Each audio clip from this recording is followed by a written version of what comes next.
Les gens du Barrois se sont positionnés sur les travaux autour des stations d'épuration, filtre à sable, plantées de roseaux. Parce que c'était quelque chose de complémentaire à nos activités précédentes qui étaient autour du milieu de l'eau et des espaces verts. On a choisi ce process en collaboration avec un bureau d'études et on a considéré que planter de roseaux, c'était mieux au niveau olfactif et par rapport à la proximité des habitations et par rapport aussi au coût. Depuis 1997, les chantiers du Barrois ont réalisé 44 stations sur 10 départements. Donc les 44 stations réalisées par les chantiers du Barrois depuis 1997 correspondent à environ une ville de 25 000 habitants. Donc sur ce type de station d'épuration, on peut compter sur au minimum 80% de réduction de taux de carbone et d'azote. Ça peut monter jusqu'à 90 voire 95 quand le fonctionnement est optimum.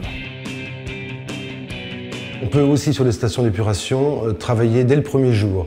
Simplement, ça demande une forte technicité, un bon encadrement, mais une polycompétence par rapport à ces métiers d'assainisseur où il y a de la pose de canalisation, de la maçonnerie, de la mise en œuvre de différents matériaux, de la géomembrane. Dans ce chantier-là, j'ai fait plusieurs activités.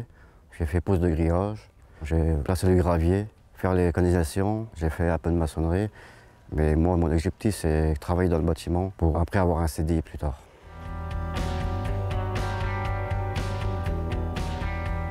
Les perspectives à venir donc, sur ces métiers, ce sont les assainissements autonomes, ce sont les aménagements dans les fermes où il y a de l'élevage bovin pour traiter les eaux blanches et les eaux vertes, avec ce type de station, bien sûr, en modèle réduit. Ce sont éventuellement, mais par contre nous n'avons jamais réalisé de piscines naturelles, plantées et avec effectivement un traitement de l'eau d'une manière naturelle.